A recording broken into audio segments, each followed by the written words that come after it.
Hello, and welcome to another episode of Twin Tigers Data. My name's Thomas Kissner, and let's get started. Today we'll be talking about taking game notes, specifically what you should take notes on so that then you don't get lost on what exactly happened, and also so that then you can keep up with what your players should know, just so that then you don't accidentally release something. Alright, first up, Session 0. What type of things should you take notes on even before the game starts, really? You should take notes on what exactly the character's name is, their background, their race, their class, and their personality. Mostly so that then you can prey on possible weaknesses and also their flaws. On top of that, you should make notes of major events worth noting involving each character, so that then you can prey upon those as well. If they have maybe met someone that's important to the game itself, at least in their background, then you should make note of that as well. Any possible family members and possible adventures that they may meet in their past, make note of them as well. What the party build looks like and how you can play with the events in the game. If your party is mainly rogues, then you might want to go with a trap-heavy dungeon, or possibly have them go try and hunt down a master of enemies and someone who just really doesn't like people in general and hides himself. On top of that, you should probably also maybe take note of these specific things: their passive perceptions and also their AC, so then you can know when exactly you were able to hit them and when exactly your NPCs are able to hide from the player characters. After this, these are essentially the main things that you need to take note of. What did my group do this week? What happened in the background while the party was doing this? Now, don't be overly exciting and make the guy possibly kill 1,000 people, because if you do that every week, your world is going to be very sparsely populated very quickly. However, you shouldn't do nothing, like have the guy sitting there doing absolutely nothing but staring at a door. See how boring that looked? Anyways, what exactly did your players learn, or what did they miss from the story that you were trying to imply? What exactly information was presented to them, and then what information did they just decide, yeah, I'm not going to ask about it? And what should I do to adapt now to the story that I'm going to do? This part means what exactly... if they know something and they're going to do it, you should focus on what exactly they're going to do. Now, if you have something else planned for the next week, then alright, you only have that next week planned. However, now that you have that next week planned, and instead they go do this other thing, you have another part planned out that might be, and you should make minor changes to it. That is, if you didn't look at my video on how exactly you should build a campaign and make it work, at least for most of it. If you do this, then you'll probably be okay on making your campaign work. Just make certain, though, that you build that area and also what exactly is there. Don't build, however, if you're building an entire giant army there, then that's way too much. You shouldn't have to build that. Especially if you're doing just like this small little side quest. You should just make it something small, minor, and easy to take care of. Now, your major tips involving note-taking, don't blab about the major stuff. That way you can make surprises all the better.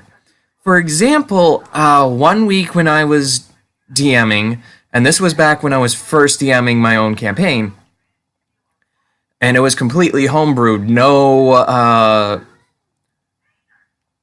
adventure made.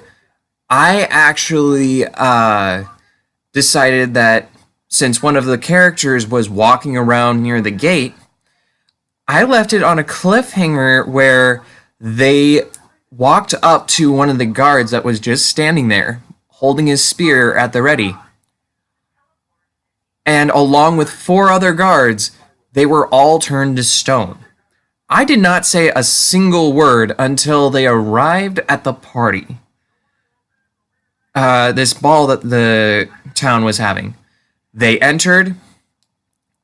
All of a sudden, entering the room was a group of lizard folk and a basilisk, who had the ability to turn creatures into stone if we wanted.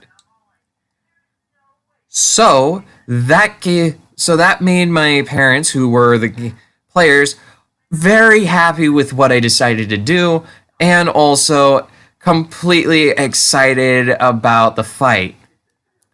Now, when talking to players outside of the game, only talk about what has happened and anything that they've only seen.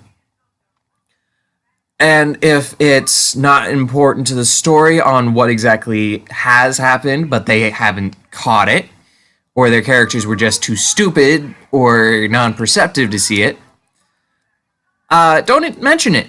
For example, if you leave off at a quiet point in the game where they're about to eat dinner, and the next week you start off and suddenly an ambush of drow attack the party, it makes their faces all the more priceless and worth more to you.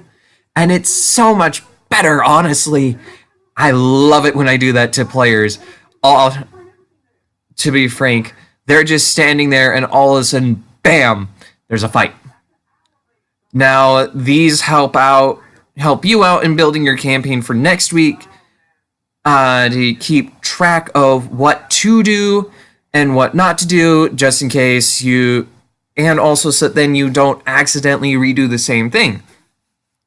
For example, if you had 5 weeks ago, a cave system that had this one specific artifact, and nobody uses that specific artifact for 5 weeks, and you manage to somehow accidentally forget about that major artifact that someone has, and they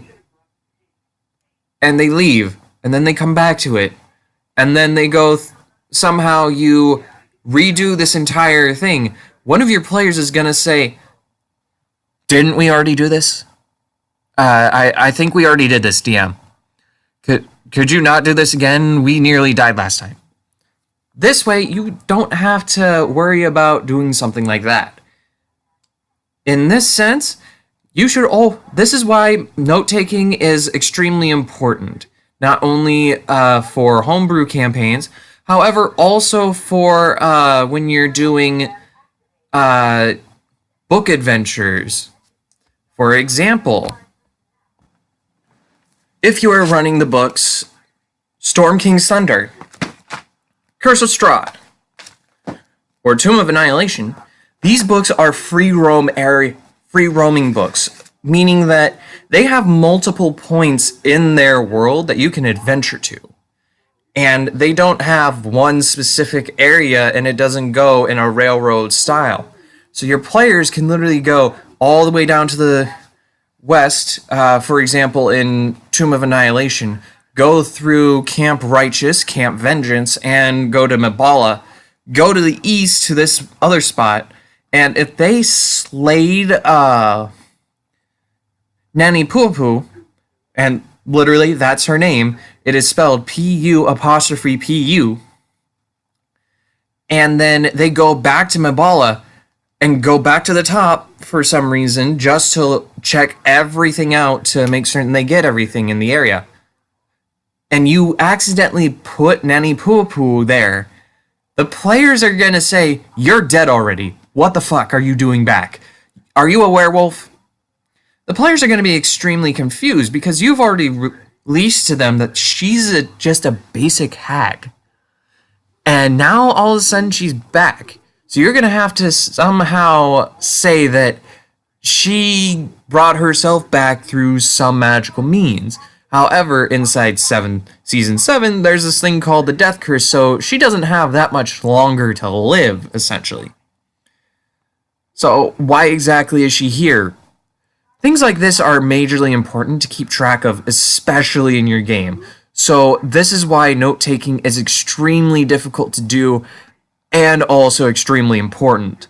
Now, you shouldn't, one of the major tips I left out of here, don't go into the teeny tiny details of what exactly they said to each other. If, say, a party member got on the bad list of the king, just type in party member so-and-so, infamous with king, wanted for 1,000 gold pieces, reason, treason, high treason, something like that. Go with that. Easy, simple, basic. Done. Now, please remember to like, comment, and subscribe. And hey, if you want to share my no good, awful, very bad videos, go ahead. I don't care. Please remember to stay safe and game fun. Adios.